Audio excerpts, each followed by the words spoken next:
شكرا يا ربي شكرا. السلام عليكم ورحمة الله تعالى وبركاته. الحمد لله رب العالمين والصلاة والسلام على سيد المرسلين وعلى آله وصحبه أجمعين. أما بعد، قال الله تعالى في القرآن العظيم: وعهدنا إلى إبراهيم وإسماعيل أن طهر بيتي للطائفين والعاكفين والركع السجود. கண்ணியத்திற்கும் மரியாதைக்கும் உரிய பெரியோர்களே, சகோதரர்களே, தாய்மார்களே, சகோதரிகளே, அல்லாஹு ஜல்லஷானுஹு தஆலாவுடைய மகத்தான கிருபை நாம் நன்மை செய்வதற்காக மட்டுமே ரமலான் என்ற புனிதமிக்க ஒரு மாதத்தை நமக்கு அருளி இருக்கிறான்.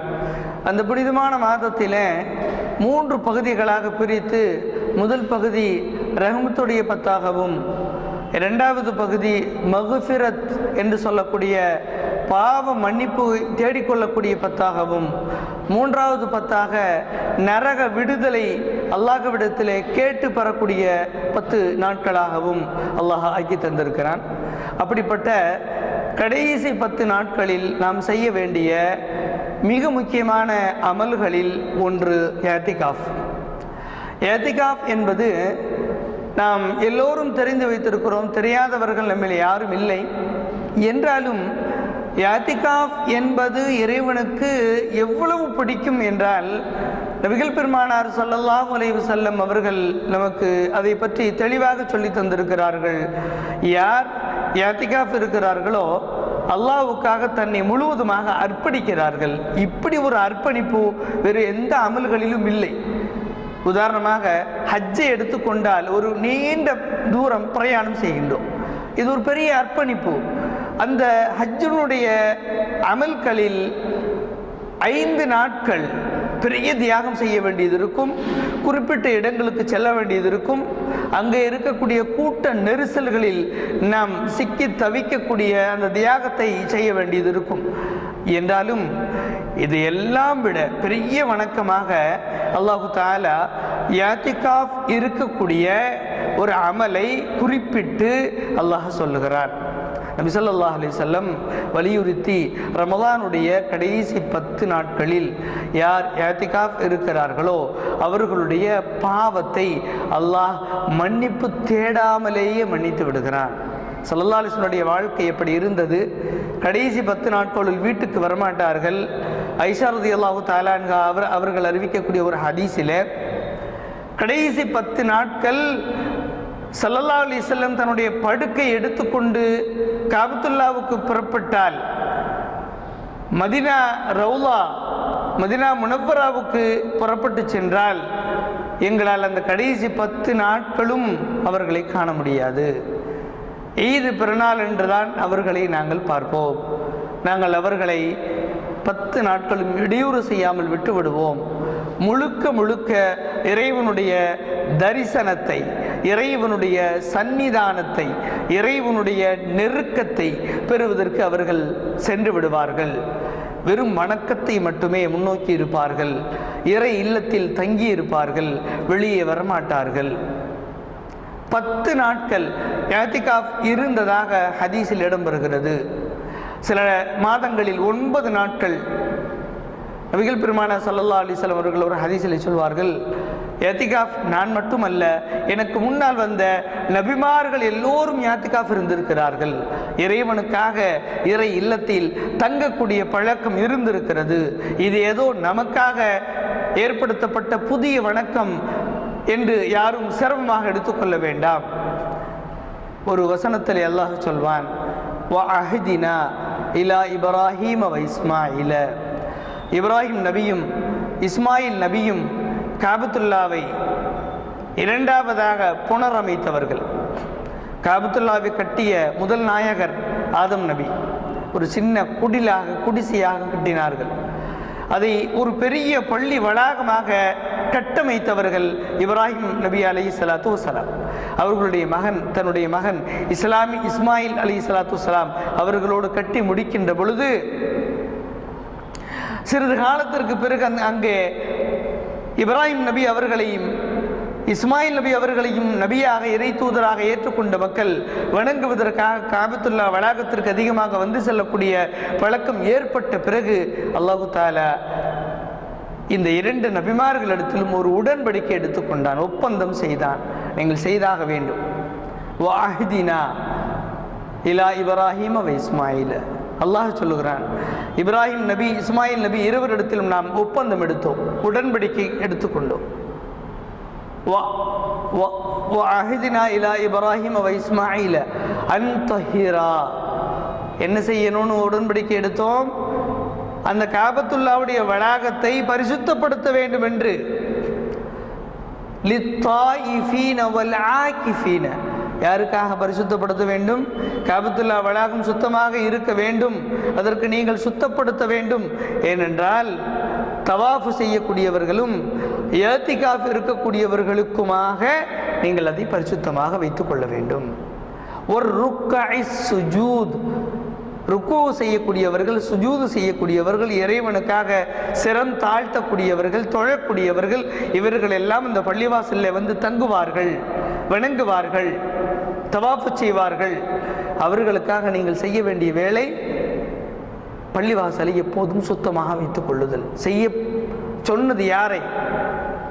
அந்த பள்ளிவாசலை நிர்வகிக்கக்கூடியவர்களை அல்ல, அந்த பள்ளிவாசலுடைய ஊழியர்களை அல்ல, இந்த பள்ளியை கட்டியவர்கள், இறை தூதர்கள், உயர்ந்த நபிமார்கள்.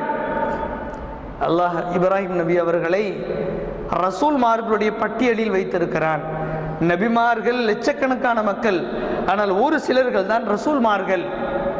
யார் ரசூல்மார்கள் என்றால், அல்லாஹ்வுடைய முந்திய வேதங்களை மக்களுக்கு பறைசாற்றக்கூடியவர்களாக, ஒரு நீண்ட இறை கடமைகளை செய்யக்கூடியவர்களாக நபிமார்கள் இருந்தால் அல்லாஹ் அவர்களை ரசூல்மார்கள், அல்லாஹ்விடத்திலிருந்து நேரடியாக தூதுத்துவம் பெறக்கூடியவர்கள் என்று சொல்வான்.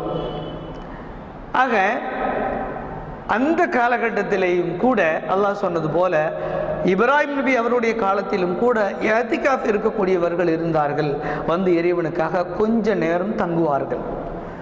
இப்போது கூட நாம் பள்ளிவாசலுக்கு செல்கிறோம், ஏதாவது ஒரு பள்ளிக்கு போகிறோம் தொழுவதற்காக, ஒன்றும் செய்ய வேண்டாம்.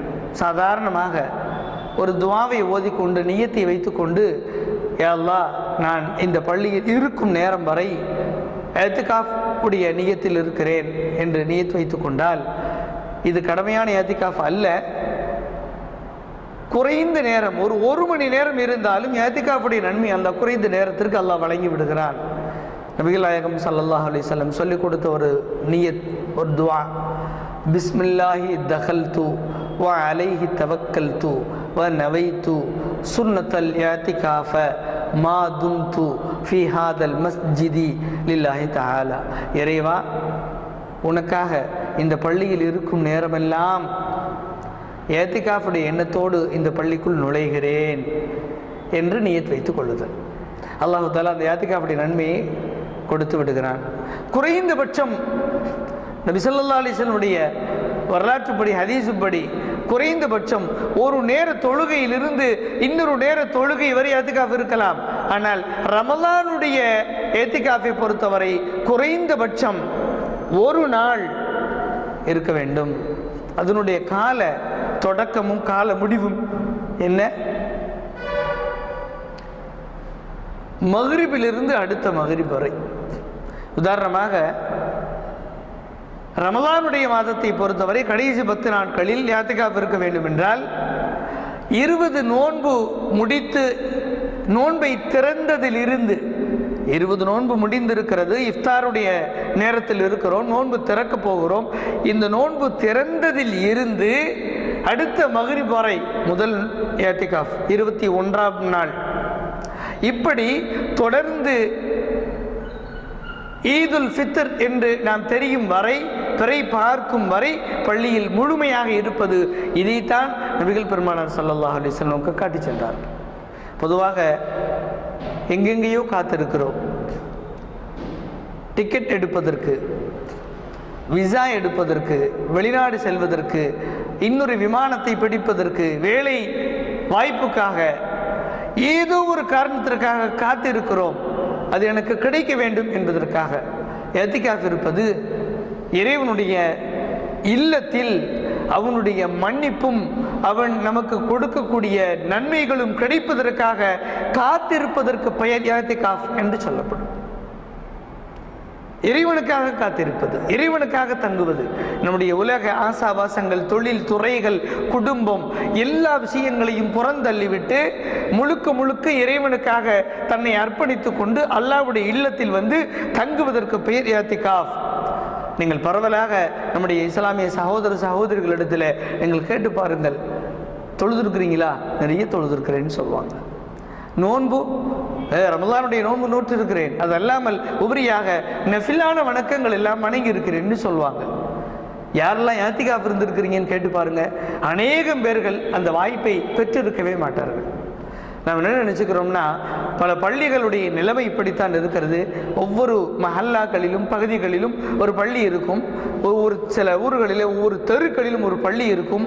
இருந்தாலும் கூட ஒரு பள்ளியிலே ஒரு சிலர்கள் மட்டும்தான் இஅ்திகாஃப் இருக்கக்கூடிய பழக்கம் இருக்கிறது.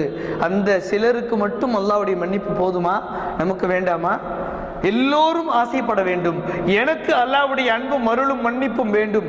யாரெல்லாம் ஆசைப்பட தகுதியானவர்கள் என்று யோசித்து பார்த்தால், உலகத்தில் பிறந்த அத்தனை முஸ்லீம்களும் இஅ்திகாஃப் இருந்து அல்லாஹ்வுடைய அன்பையும் அருளையும் மன்னிப்பையும் பெறுவதற்கு தகுதியானவர்கள். எனவே எல்லோரும் இஅ்திகாஃப் இருப்பதற்கு ஆசைப்படான். நடைமுறை என்னவென்றால், ஒரு சிலர்கள் மட்டும்தான் ஆர்வமாக வந்து இஅ்திகாஃப் இருக்கிறார்கள், பள்ளியில் வந்து தங்குகிறார்கள்.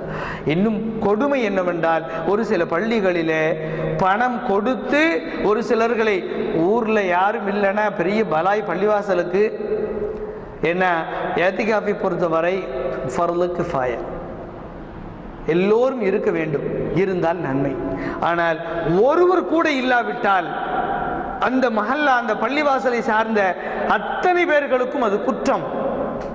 இது எது மாதிரின்னா, ஜனாசா தொழுகை மாதிரி. ஜனாசா தொழுகை ஃபர்லு கிஃபாயா, சிலர்கள் செய்வதனால் எல்லாருடைய கடமையும் நிறைவேறிவிடும். ஆனால் யாருமே ஜனாசா தொழு வைக்கல, தொழுகலை, எல்லோருக்கும் குற்றம். ஒரு மூமின் இறந்து விட்டால் அவர்களுக்கு பாவ மன்னிப்பு தேடி தொழுகை நடத்துவது அந்த பகுதி, அந்த ஜனாசா இருக்கக்கூடிய பகுதியில் வாழக்கூடிய மோமீன்களுடைய கடமை. எல்லோரும் தொழ வேண்டியதில்லை என்றாலும் கூட ஒரு சிலர்களாவது தொழுது அது நல்லடக்கம் செய்ய வேண்டும். எல்லாரும் தொழுதால் ரொம்ப சிறப்பு, ஒரு சிலர்கள் தொழுதால் எல்லோருடைய கடமையும் நிறைவேறும். யாருமே தொழலனா அந்த பகுதியில் இருந்து எல்லோரும் பாவிகள். இஅ்திகாஃபும் அப்படித்தான், எல்லோரும் இருந்தால் சிறப்பு. ஒரு சிலர்கள் இருந்தால் எல்லோருடைய கடமையும் நிறைவேறிவிடும், யாருக்கும் அந்த கேள்வி இல்லை. ஆனால் யாருமே இஅ்திகாஃப் இல்லாமல் இருந்தால், சில பள்ளிகளில் அப்படி இருக்கலாம், நாம் அதை கவனத்தில் கொள்ள வேண்டும். யாருமே இஅ்திகாஃப் இல்லை ரமலானுடைய மாதத்தில் கடைசி 10 நாட்களில் என்றால், அந்த பகுதியில் அந்த பள்ளியை சுற்றி வாழக்கூடிய அத்தனை முஃமின்களும் கேள்வி கணக்குக்கு பதில் சொல்லியாக வேண்டும். இஅ்திகாஃப் என்பது மிக முக்கியமான ஒரு ரமலானுடைய கடமை. அது வெறும் கடமை மட்டுமல்ல, நமக்கு நன்மைகளை வாரி வழங்கக்கூடிய அற்புதமான வணக்கம் என்பதை நாம் தெரிந்து கொள்ள வேண்டும். நபிகள் பெருமானார் ஸல்லல்லாஹு அலைஹி வஸல்லம் சொல்லி சென்ற ஒரு வணக்கம், செய்து காட்டிய ஒரு வணக்கம், அதில் எவ்வளவு நன்மை என்பதை அழகாக நமக்கு புரிய வைத்த ஒரு அழகான நன்மை. ஆகவே இஅ்திகாஃப் என்பது இறைவனுக்கு மிக நெருக்கத்தை நமக்கு சேர்ப்பிக்கக்கூடிய ஒரு அழகான வணக்கமாக இருக்கிறது. மட்டுமல்ல, யார் இறைவனிடத்தில், இறை இல்லத்தில் வந்து தங்கி அங்கே வணக்கங்களால் நிரப்பி தொழுது நஃபிலான வணக்கங்கள் செய்து குர்ஆன் ஓதி திக்ர் பண்ணி இறைவனுடைய சிந்தனையில் இருந்து குறைந்தபட்சம் ஒரு நாளாவது கழித்தால் அல்லாஹ் அவர்களுக்கு மிகப்பெரிய பாக்கியத்தை கொடுக்கிறார். அல்லாஹு தஆலா இவ்வளவு பெரிய பாக்கியத்தை இஅ்திகாஃபிற்கு கொடுப்பது போன்ற வேறு ஒரு வணக்கத்தை, ஒரு பாக்கியத்தை அல்லாஹ் எங்கேயுமே சொன்னதில்லை. நபிமார்களையே பணிவிடை செய்ய சொல்லுகிறானே, இஅ்திகாஃப் இருப்பவர்களுக்கு பணிவிடை செய்யுங்கள். இது நமக்கும் பொருந்தும். யாராவது இஅ்திகாஃப் இருக்கிறாங்கன்னா அவங்களுக்கு என்ன வேணும்னு கேட்டு, ஏன்னா அவங்க வெளியே போக முடியாது. இஅ்திகாஃப் உடைய சட்டம் என்ன? பள்ளிவாசல் விட்டு வெளியே போகக்கூடாது. அங்கே சுய தேவைகள், அவருடைய பாத்ரூம் தேவைகள் எல்லாம் இந்த பள்ளி வளாகத்திற்குள்ளேயே நிறைவேற்றிக் கொள்ள வேண்டும். பள்ளிவாசலுக்குள்ளே வேறு யாரிடத்திலும் எந்த விதமான பேச்சுக்களும் பேசக்கூடாது. ஒரு வழியே இல்லை. பெரிய தொழிலதிபராக தொழில் செய்யக்கூடியவராக இருந்தால் அந்த தொழில் சம்பந்தமான விஷயங்களை வெளிப்பள்ளியில் சிறிது நேரம் அவசியத்திற்கு அவர் அந்த தொலைபேசியிலோ அல்லது நேரடியாக யாராவது சந்தித்தால் அவர்களிடத்திலோ பேசிக்கொள்வதற்கு அனுமதி இருக்கிறது. இது நீண்ட நேரம் நீடிக்கக்கூடாது. தன்னுடைய குடும்பத்தார்களிடத்தில் யாராவது அவசியம் இருந்தால் வந்திருந்தால் அல்லது தொலைபேசியில் பேசிக்கொள்வதற்கு அனுமதி இருக்கிறது. மொத்த துன்யாவை விட்டும் நாம் பிரிந்திருக்க வேண்டிய அவசியம் இல்லை. ஆனால் தேவையில்லாமல் வீணான பேச்சுக்கள், அரட்டை, இது போன்ற விஷயங்களில் நாம் ஏத்திகாஃப் நேரங்களில் அமைத்துக் கொள்ளக்கூடாது. இது நமக்கு கற்றுக் கொடுக்கக்கூடிய பாடம் என்னவென்றால், துன்யாவை விட்டு கொஞ்சம் விலகி மறுமையில் இருக்கக்கூடிய ஒரு மனோநிலையை நமக்கு அது கொடுக்கிறது. ஏத்திகாஃப் இருப்பது என்பது மறுமையில் இருந்தால் எப்படி இருக்கும் என்ற ஒரு கற்பனையை, ஒரு சிந்தனையை நமக்கு ஏற்படுத்துவதற்கு தொழுகைக்கு அடுத்தபடியாக ஏத்திகாஃபை விட சிறந்த அமல் எதுவுமே இல்லை. ஆகவே ஏத்திகாஃப் என்ற அருமையான நன்மையான ஒரு அமலை செய்யக்கூடிய வாய்ப்பை அல்லாஹ் நம் எல்லோருக்கும் தருவானாக. நபிகள் பெருமானார் ஸல்லல்லாஹு அலைஹி வஸல்லம் அவர்கள் செய்தது போல கடைசி 10 நாட்கள் முழுமையாக ஏத்திகாஃப் இருக்கக்கூடிய வாய்ப்பை அல்லாஹ் நம் எல்லோருக்கும் தருவானாக. முடியாவிட்டால் குறைந்தபட்சம் ஒரு நாளாவது ஏத்திகாஃப் இருக்கக்கூடிய அந்த பலனை, அந்த பயனை அடையக்கூடிய வாய்ப்பை அல்லாஹ் நம் எல்லோருக்கும் தருவானாக. அல்லாஹு தாலா இந்த ரமலான் முழுமையாக நோன்பு நோற்ற இந்த நன்மைகளையும் இதிலே நாம் தேடிய அத்தனை பிரார்த்தனைகளையும் ஏற்றுக்கொள்வானாக. இதற்கு பிறகு பல ரமலான்களை அடையக்கூடிய நீண்ட ஆயுளை நமக்கெல்லாம் கொடுத்து அல்லாஹ் அதிகமாக வணங்கி இறைவனை நினைக்கக்கூடிய நல்ல வாய்ப்பை அல்லாஹ் உங்களுக்கும் எனக்கும் உலக முஸ்லீம்களுக்கும் தருவானாக. வா ஆஹிரு தஅவானா அனில் ஹம்துலில்லாஹி ரப்பில் ஆலமீன். அஸ்ஸலாமு அலைக்கும் வரஹ்மத்துல்லாஹி வபரகாத்துஹு. நபிகள் நாயகம் ஸல்லல்லாஹு அலைஹி வஸல்லம் அவர்கள் சொன்னார்கள், யார் நான் சொன்ன செய்தியை பிறர்களுக்கும் எத்தி வைக்கிறார்களோ, இந்த மார்க்கத்தை கொண்டு போய் சேர்க்கிறார்களோ, அல்லாஹு தஆலா அவர்களுக்கு பல்வேறு நன்மைகள் கொடுக்கிறான். சில இடங்களிலே 10 நன்மை என்றும், சில நேரங்களிலே 70 நன்மை என்றும், குர்ஆன் வசனத்திலே 700 நன்மை என்றும் வருகிறது. ஆகவே இது போன்ற மார்க்க செய்திகளை நாம் பரிமாறிக்கொள்வதனால் நம்முடைய சகோதரர்கள் யாரோ ஒருவருக்கு இந்த செய்தி உபயோகமாக தன்னுடைய வாழ்க்கையில் ஒரு நல்ல மாற்றத்தை ஏற்படுத்தி கொடுத்தால் அந்த நன்மையை அல்லாஹ் நமக்கும் வழங்குகிறான். எனவே இந்த பதிவை உங்களுடைய நண்பர்களுக்கும் மற்றவர்களுக்கும் பகிர்ந்து அதன் நன்மையை நீங்களும் பெற்றுக்கொள்ளுங்கள். அல்லாஹ் நம் எல்லோருக்கும் அல்லாஹ் கிருபை செய்வானாக.